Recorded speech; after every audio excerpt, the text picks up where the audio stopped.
As luzes da rua piscavam fracamente naquela noite chuvosa de outono, refletindo poças d'água como olhos cansados vigiando a escuridão. O ar estava impregnado de um cheiro úmido de folhas molhadas e asfalto fresco, um perfume que Eldridge exalava em noites como aquela, quando o mundo parecia se fechar em si mesmo. Ele observava da sombra de um beco estreito, o coração batendo em ritmo constante, como um relógio marcando o fim de algo frágil e inevitável. Ninguém notava o homem comum, com casaco cinza desbotado que se misturava às paredes de tijolos úmidos e um guarda-chuva gasto que mal protegia contra a garoa insistente, gotas escorrendo como lágrimas não choradas. Mas ele via tudo, as fraquezas nas silhuetas apressadas que corriam para casa, os segredos nas janelas embaçadas de apartamentos onde luzes quentes prometiam conforto, mas escondiam solidão profunda. Em Eldridge, uma cidade pequena onde as noites pareciam eternas, estendendo-se como um manto infinito de trevas, e os dias se arrastavam em rotinas monótonas de trabalho e obrigações, serial killers não surgem de repente, como explosões violentas em narrativas sensacionalistas. Eles crescem devagar, alimentados pelo silêncio opressivo das ruas vazias após o anoitecer, pelos sussurros abafados nas casas iluminadas por lâmpadas amareladas que filtram uma luz fraca, quase relutante, sobre vidas comuns. Essa é a história de Elias, o fantasma invisível da vizinhança, um espectro que se movia entre as pessoas sem ser visto, mas sempre sentido de forma sutil, como um calafrio que se instala na espinha sem motivo aparente. Não com machados enferrujados ou máscaras grotescas de filmes de terror, mas com palavras afiadas como lâminas cirúrgicas, confiança tecida como uma teia de aranha delicada e pegajosa, e culpa plantada nos corações alheios, germinando devagar até sufocar a vida por dentro, como raízes que rompem o solo fértil da sanidade. Eldridge era um lugar onde todos se conheciam superficialmente, como peças de um quebra-cabeça antigo, encaixadas pela proximidade forçada da vida em comunidade. As lojas na praça central ofereciam pães quentes recém-saídos do forno, exalando um aroma reconfortante que misturava farinha e levedura, e pilhas de jornais locais com manchetes sobre eventos mundanos, como feiras anuais ou mudanças no conselho municipal. As crianças brincavam no parque até o anoitecer, suas risadas ecoando uma inocência pura que contrastava com as sombras que se alongavam, enquanto os pais as chamavam para dentro com vozes cansadas. Mas por baixo dessa fachada de normalidade, rachaduras se formavam invisivelmente, divórcios mal resolvidos que deixavam cicatrizes emocionais profundas, dívidas sufocantes que pesavam como correntes nos ombros dos trabalhadores, sonhos abandonados apodrecendo na alma como um veneno lento que corrói aos poucos, dia após dia. Elias via isso tudo com uma clareza perturbadora, uma visão que ia além da superfície, penetrando as máscaras sociais que as pessoas usavam para sobreviver. Ele trabalhava como conselheiro voluntário na igreja local, um homem de meia idade com barba parada com precisão, um ar de sabedoria serena que inspirava confiança imediata, e olhos castanhos profundos que pareciam penetrar as defesas emocionais como se lessem um livro aberto, página por página. As pessoas eram atraídas por sua empatia cultivada ao longo dos anos, uma empatia que ele aperfeiçoara como um artesão refinando sua ferramenta principal. Elas contavam confidências guardadas há anos, aliviadas pela presença acolhedora dele, pelo modo como ele inclinava a cabeça ligeiramente, convidando-as a mergulhar mais fundo em suas dores.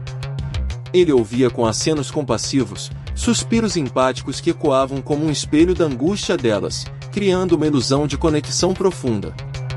Mas dentro dele, uma fome insaciável por controle pulsava como um segundo coração, um prazer sádico em ver as estruturas internas das pessoas desabarem como uma casa corroída por cupins, devagar e inexoravelmente.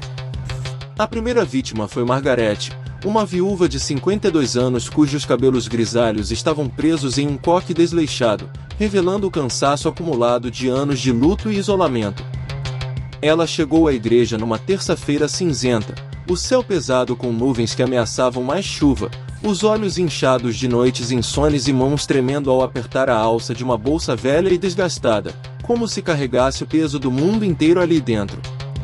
Seu marido havia morrido em um acidente de carro 2 anos antes, e a culpa a consumia como um ácido corrosivo. Ela estava dirigindo, e achava que, se fosse mais atenta, poderia ter evitado a colisão fatal na estrada escorregadia. Elias sentou ao lado dela no banco da capela, onde o ar estava impregnado de incenso doce e um perfume floral barato que ela usava para mascarar o cheiro de solidão. "Conte-me tudo, Margarete. Deixe sair o que está preso aí dentro", disse ele, com uma voz suave como o fluxo de um rio calmo em uma manhã de verão, convidando-a a se abrir sem reservas. Ela falou por horas, descrevendo o dia ensolarado que virara pesadelo em instantes, a curva traiçoeira na estrada rural, os pneus chiando contra o asfalto molhado, o impacto como um trovão que ecoava em sua mente até hoje.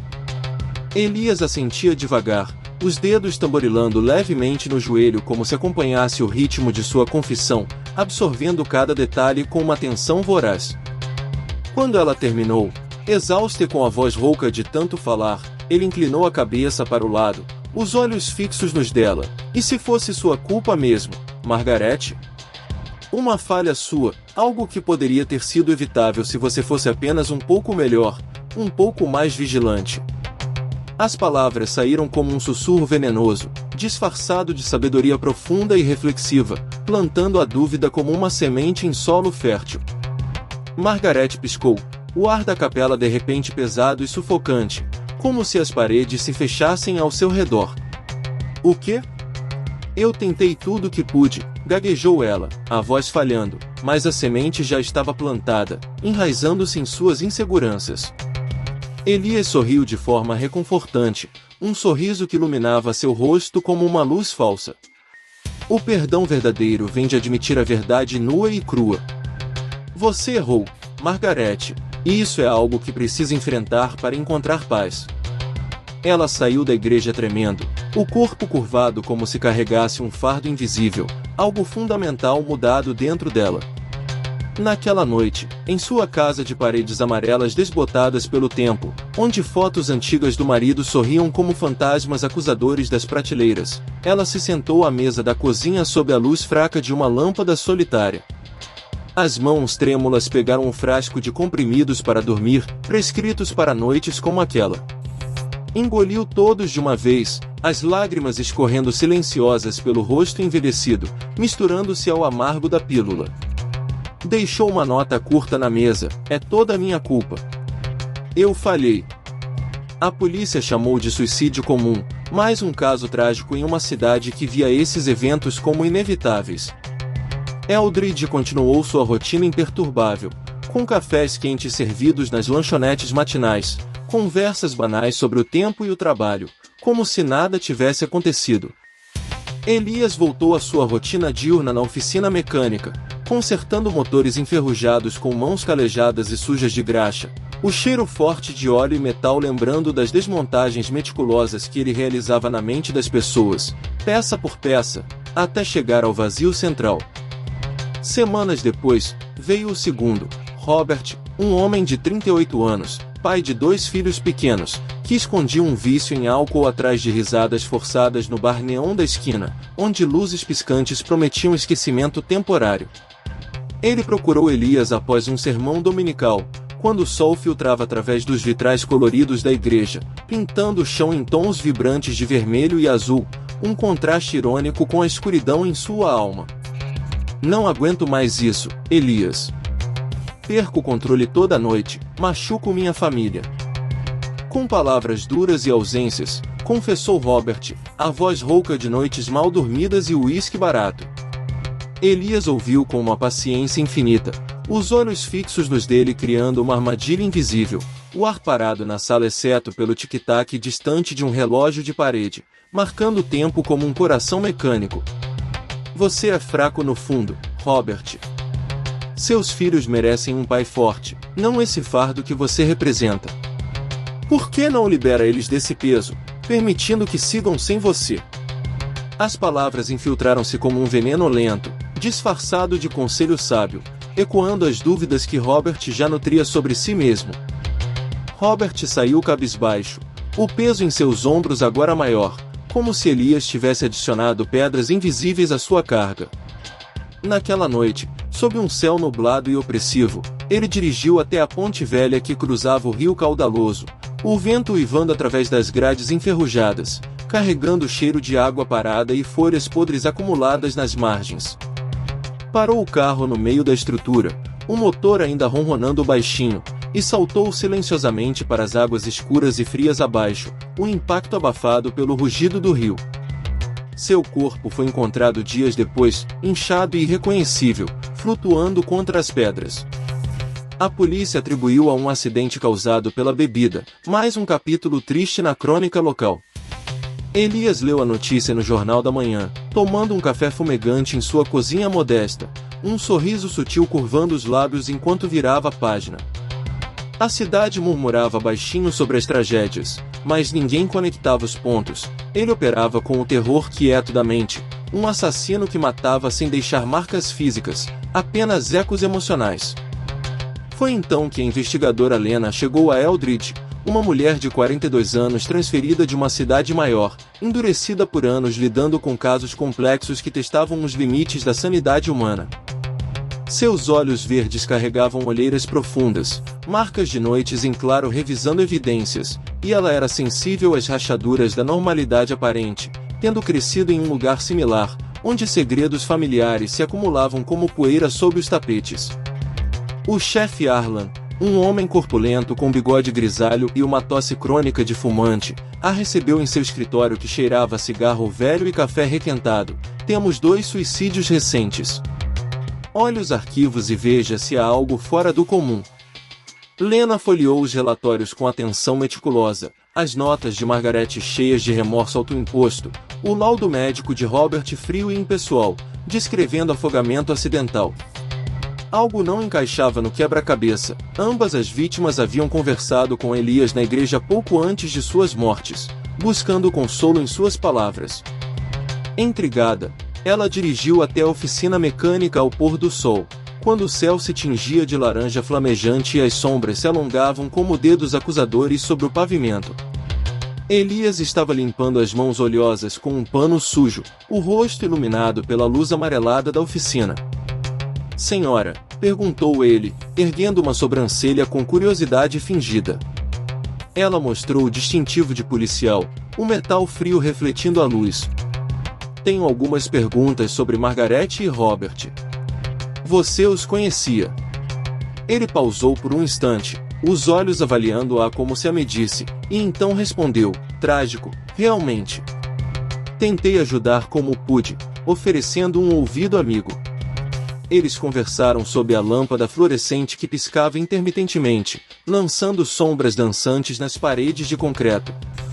Elias falou de compaixão e redenção com uma voz hipnótica que parecia puxá-la para dentro, como um vórtice sutil. Lena sentiu um arrepio percorrer sua espinha, que atribuiu ao vento frio que entrava pela porta aberta, mas no fundo, algo mais profundo a incomodava. Naquela noite, de volta ao hotel com paredes finas que ecoavam os sons da rua, as palavras dele agitavam como um eco persistente, misturando-se a sonhos perturbadores com culpas antigas de seu passado, fantasmas que ela pensava ter enterrado. A investigação escalou devagar, como uma névoa que se adensa aos poucos, obscurecendo a visão clara. Lena visitou a igreja no meio-dia seguinte, quando o sino tocava com um som grave e ressonante, chamando os fiéis para a oração. O padre idoso, com mãos trêmulas e voz fraca, confirmou, Elias é um pilar aqui. Ele salva almas perdidas com sua sabedoria. Mas Lena notou olhares tensos entre os paroquianos, expressões que fugiam quando ela se aproximava. Abordou uma mulher no jardim da igreja, cercado de flores murchas que balançavam ao vento leve. Eu me senti exposta depois de falar com ele, como se ele visse tudo o que eu escondo. E depois, as coisas só pioraram, a dúvida cresceu como uma erva daninha. O desconforto de Lena crescia a cada testemunho fragmentado, um mosaico de suspeitas se formando. Ela começou a seguir Elias discretamente, observando-o à noite enquanto ele parava em casas escuras como um predador silencioso, deslizando para dentro e saindo sereno, como se nada tivesse acontecido.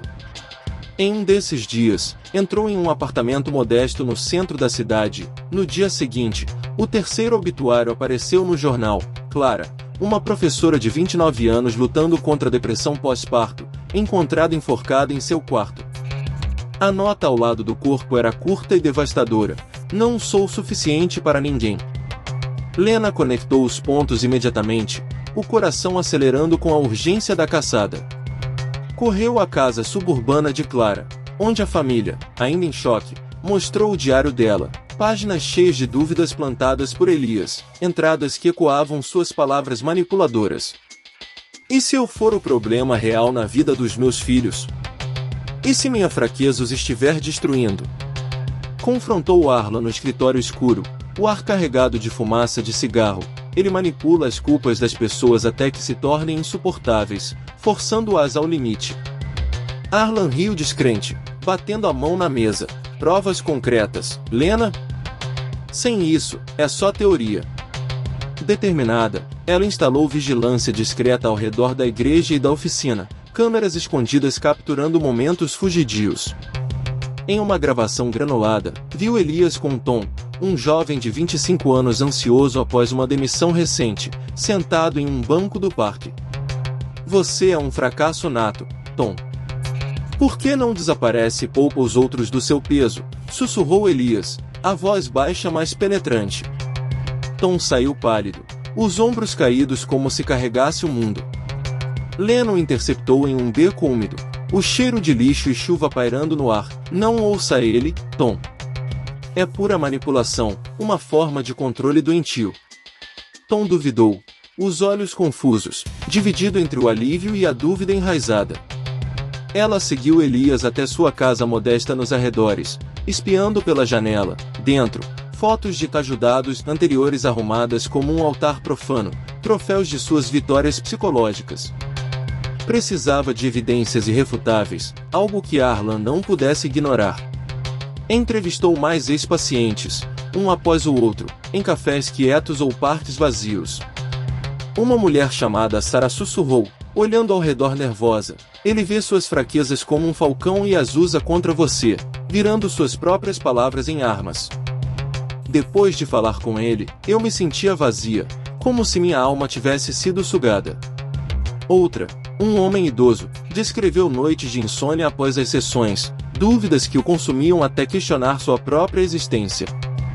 Lena se sentia cada vez mais isolada, revendo as fitas de vigilância sozinha em seu quarto de hotel, os olhos de Elias parecendo segui-la através da tela, frios e calculistas. Mas Elias não parava, sua fome era insaciável, impulsionada por um vazio interno que ele preenchia com o sofrimento alheio. Ela o viu com Lily, uma garota de 17 anos pressionada por expectativas familiares, sentadas em um banco do parque onde folhas crocantes estalavam sob os pés. "Você decepciona a todos ao seu redor, Lily. Sua presença é um fardo." "Por que não acaba com isso de uma vez?" murmurou ele, a voz como seda envenenada. Lena interveio a tempo. Aproximando-se com passos firmes, "Afaste-se dela. Você é perigoso, Elias, um predador disfarçado de salvador." Lily olhou para ela com dúvida, os olhos marejados, dividida entre a manipulação e a salvação. O clímax veio em uma tempestade furiosa, raios cortando o céu noturno como lâminas divinas, o trovão ecoando como o rugido de uma besta despertada.